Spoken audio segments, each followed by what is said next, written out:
Hi everyone, welcome back to my channel. I'm Shamira Benson, one part of Team Benson, and today I wanted to do a little things, catch you guys a little update. I have had sun poisoning and that has been rough. So let me update you guys.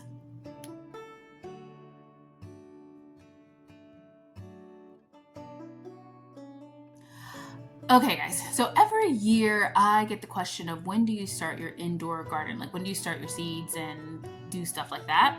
And it's usually after my first bout of sun poisoning.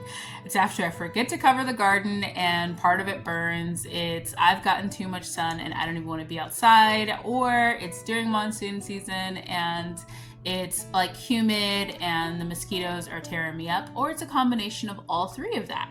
And then that's kind of like my little nature clock saying, go inside, do something else. You shouldn't be out here. And that's when I typically start seeds. So I'm going to be starting seeds this week. I'm probably going to do it on Sunday, and maybe that's what I'll do for my garden tour video. I might just end up doing like a live, like an actual live when I'm doing it. So if you guys want to see like an actual live, or if you just want to join the chat live like I normally do, then comment down below. Which one do you prefer? A chat live or a real live? And then I will do that, just because it might be a little bit easier for me like when it comes to editing, because sun poisoning sucks.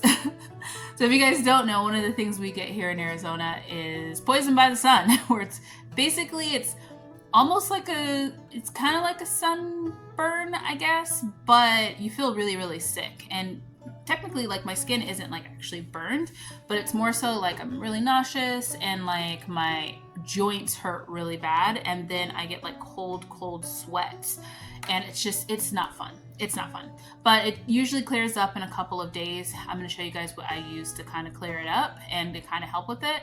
And then, yeah, we're also going to go out to the garden and I'm going to pick some stuff. So I'm trying to stay out of the sun as much as I can, but let's go out there really quick and pick a couple things. All right, guys, so we're getting the watering going, and now we're going to come underneath here and see all the stuff we pretty much have to harvest. We have like some serrano peppers back there.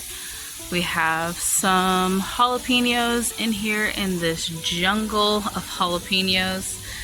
And we don't have any Armenians right now. The Armenian cucumber is taking a break and it is just getting bigger and longer. But we do have some Malabar spinach that we probably could pull from. And we definitely have some giant okra that we have forgotten about. So let's grab all that. That is a decent sized handful of okra. And now we gotta come in here and get all of these jalapenos. Oh, guys, there's a lot of jalapenos and it's already getting hot.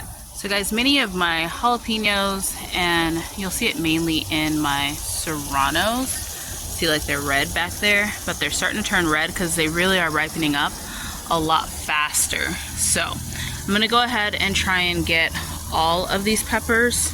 I'm searching for the plants in here, all the peppers in this jungle. But I'm gonna try and get all the peppers that I can off these plants, no matter the size of them. I'm just gonna go ahead and grab them all, because as you can see, they're not getting that much bigger than this before they're starting to ripen up and start cracking, which means they're gonna be really spicy. So let's see what we can get.